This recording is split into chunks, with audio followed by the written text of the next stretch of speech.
Hello everyone, আজকে আমি চুলের জন্য একটা রেমেডি বানাবো।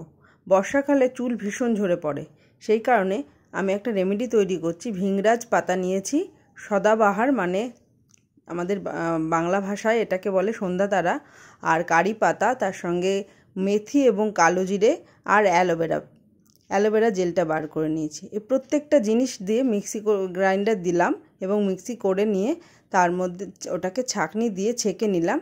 ছেঁকে নেওয়ার পরে সমস্ত মিশ্রণটাকে মিশিয়ে নিয়ে অ্যালোভেরা জেলটা ওর মধ্যে দিয়ে একটা লোহার ছোট্ট পাত্রের মধ্যে দিলাম। এগুলোকে নিয়ে ফুটিয়ে নিলাম জল দিয়ে।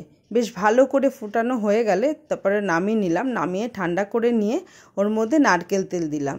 নারকেল তেল দিয়ে ভালো করে মিশিয়ে নিলাম। এই নারকেল তেলটা অ্যামোয়ে কোম্পানিরই নারকেল তেল, এটাই আমরা ব্যবহার করি। তা এটা আমরা মাঝে মধ্যেই ব্যবহার করি, চুল পড়া রোধ করে, হেয়ার ফল একদম কমিয়ে দেয়। তাই বর্ষাকালে তো হেয়ার ফল ভীষণ প্রত্যেকেরই হয়, সেটা থেকে বাঁচার জন্য এইটা কিন্তু খুব ভালো একটা রেমেডি।